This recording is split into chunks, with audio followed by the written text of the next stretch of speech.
Sa tennis, balik aksyon na muli si Rafael Nadal sa darating na hardcourt tournament sa Montreal sa August 10. Unti-unti nang pinapagaling ni Nadal ang kanyang tinamong injury sa French Open noong May. Hindi nagawang madepensa ni Nadal ang kanyang Wimbledon title at bumaba ng rankings mula sa number 1 to number 2. Sa boxing, kasado na sa August 26 ang bakbakan nila Drian Francisco at Roberto Vasquez ng Panama. Gaganapin sa Cuneta Astrodome. Pinamagatan ang bout na banal na paghiganti 2 dahil sa pagbawi sa pagkatalo ni AJ Banal sa Panamanian boxer na si Rafael Concepcion.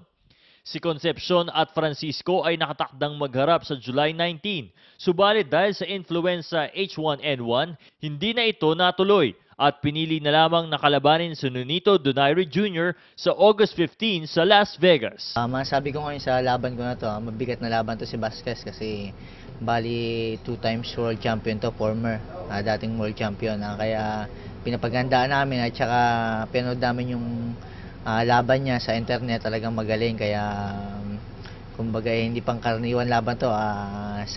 Kumbaga siya may 27 fights na, 20 knockout, 3 losses.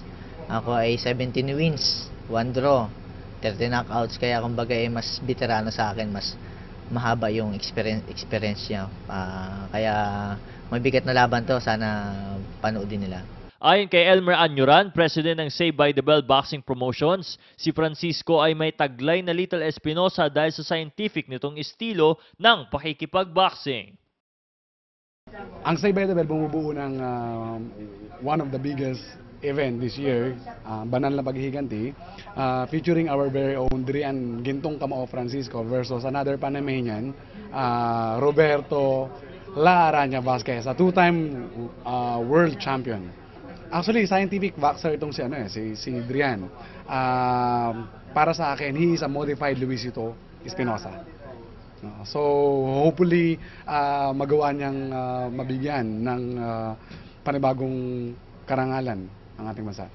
Sa basketball, handa nang harapin ng Team Pilipinas ni Coach Yeng Giao ang kanilang real test bago sumalang sa 25th FIBA Asia Men's Basketball Championship. Ang pagsubok na ito ay ang William Jones Cup Basketball sa Taipei na gaganapin na sa Sabado.